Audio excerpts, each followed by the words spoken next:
So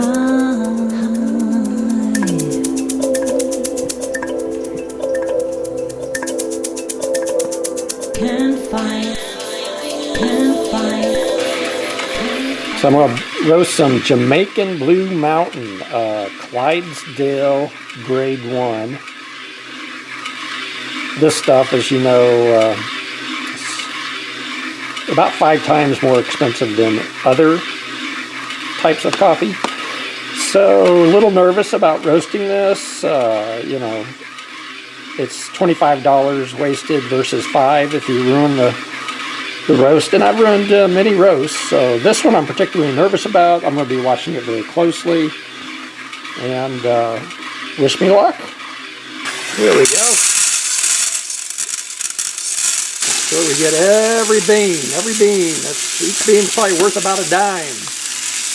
We've got the flame on low. We got our iron pan to distribute the heat. We've got paddles on the wire, and I've got my direct mount motor. This is the nylon connector connecting the motor to the stirring shaft, and we got the thermometer. Jamaican Blue Mountain. So part of the roasting process that I do is I use this 3/4 inch copper tubing. And the only reason I use 3/4 inch copper tubing is because, well, that's what I had handy that was metal and would work for this particular purpose. Now, what I do is I just put this under the quarter of the pan.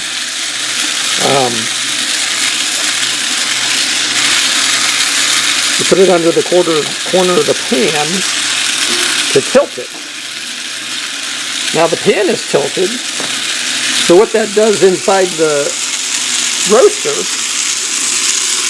is it makes all the beans kind of slide down to the low spot, and that allows the paddle to get underneath that bunch of beans and really give them a good mix.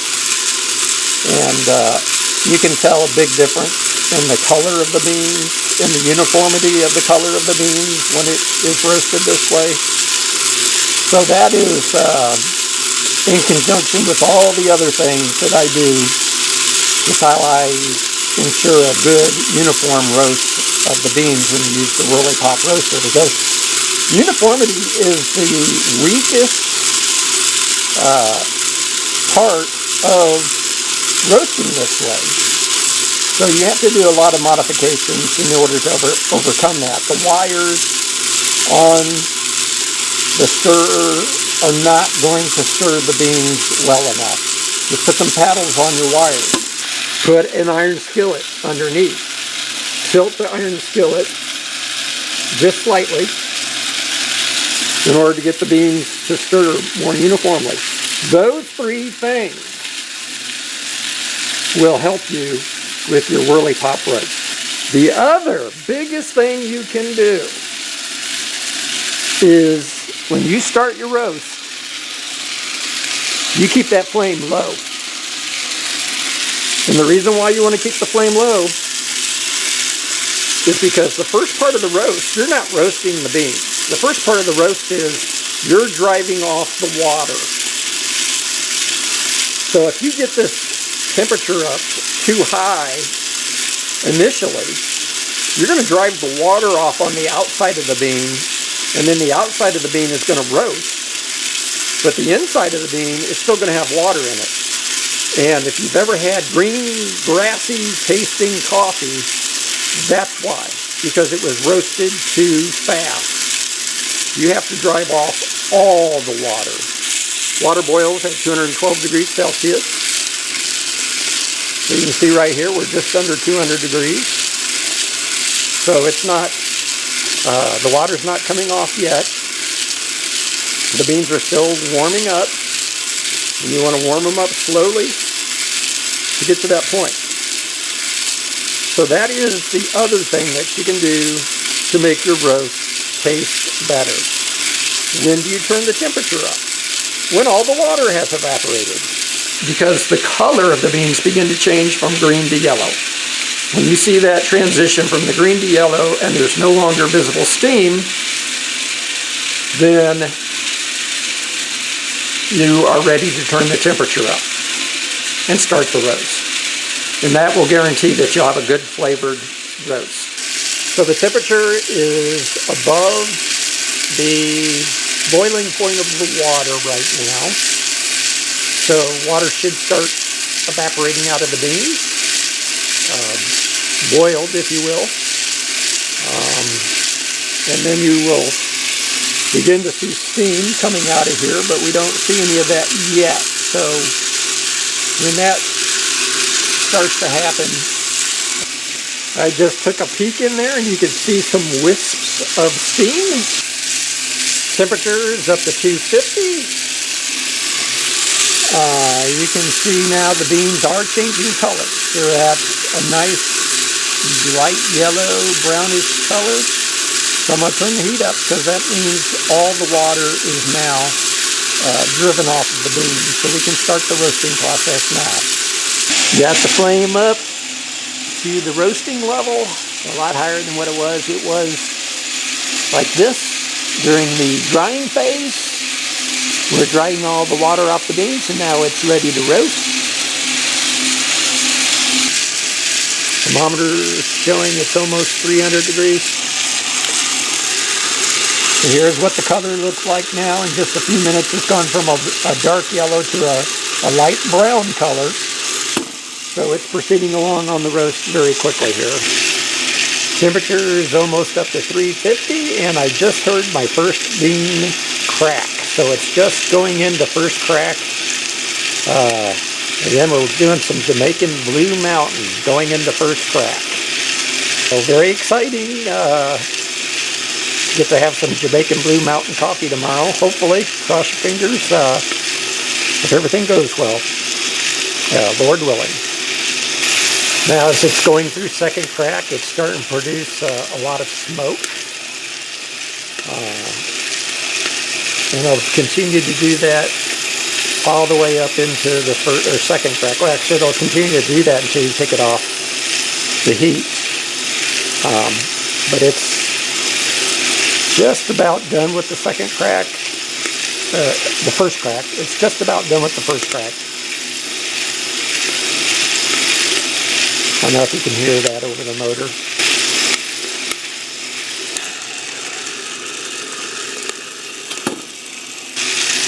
365 degrees on this thermometer. That is not the actual temperature. And on this one it shows 365. First crack I think is done. Remember I said second crack usually starts around 375 on this thermometer. So we're going to be listening closely for that. Listen. That's still a little... Oh, we've got second crack started.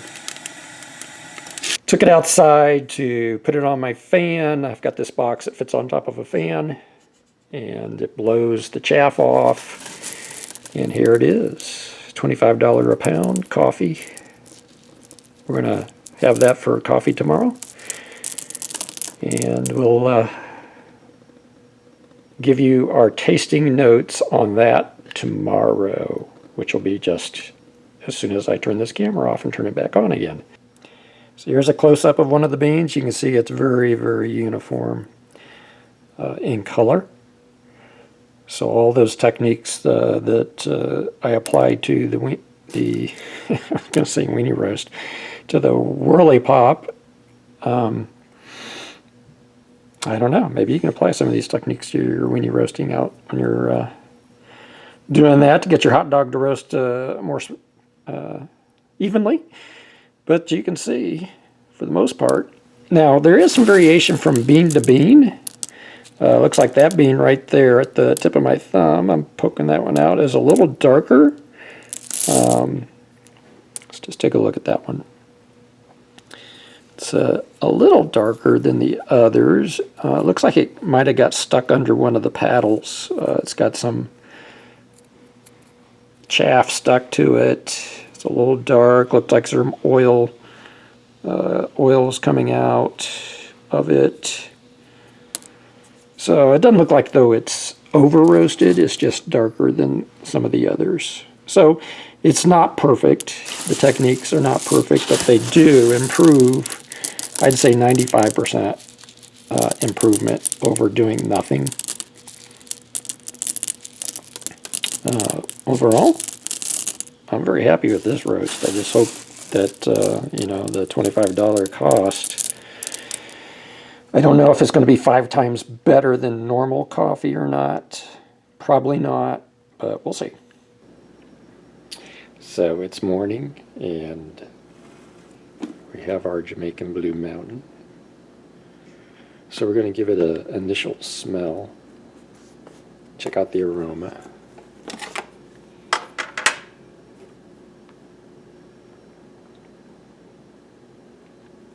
And it definitely smells good, and very much not like anything I've ever roasted before. It's going to sound weird, but it smells like bacon.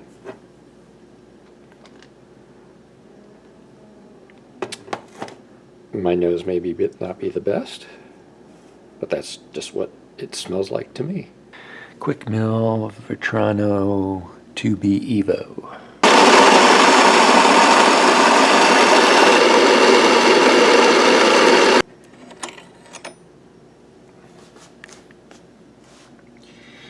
My funnel is just part of a yogurt cup that I cut out.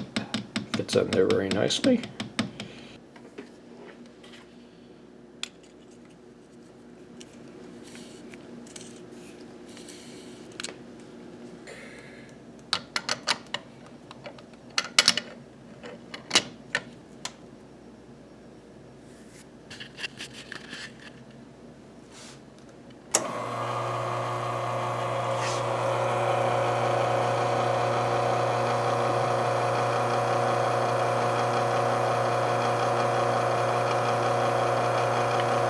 This one is even slower than the first one, so I'll have to adjust my grind a little coarser. A little bit of lightness in it where the last strips fell, so that means it was definitely done. I'm really bad at this. I'm not. Oh, it's got a nice oaky finish. No.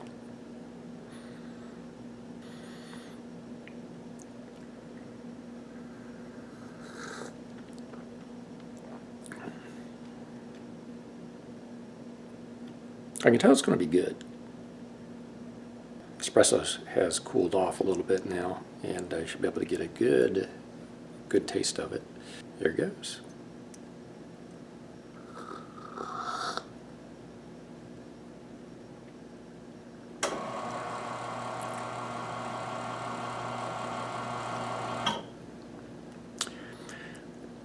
There's very little acidity. It's very smooth. Very, very smooth. The flavor, on the other hand, maybe a little bit of chocolate, but there's something else that is predominant, and I'm not sure what that is. This is definitely something to consider. The price is a big hurdle. Okay, I'm starting to like it. It's good. I think as I get towards the bottom of the cup, it's changing. So maybe I should try the scoop the cream off the top trick. See if that helps.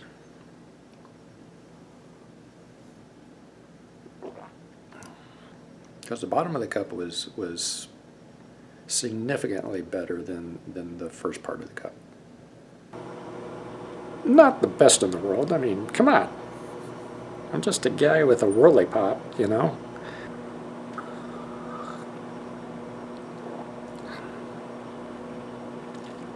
That was better.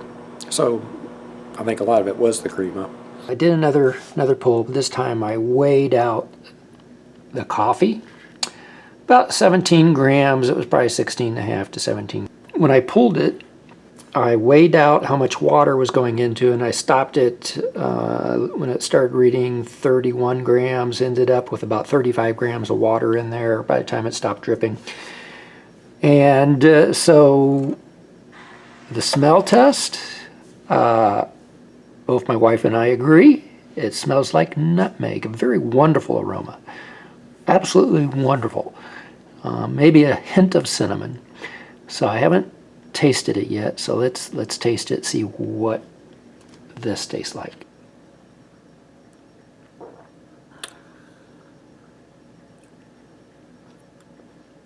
It was mostly crema.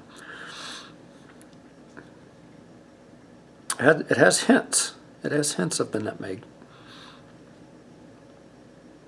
So this is the second day after roasting the Jamaica Blue Mountain, and I'd have to say that on the second day, this is not my final thoughts on it because I'm going to continue drinking it here over the next couple weeks. The aroma that I smelled yesterday, the nutmeg, that was back again today.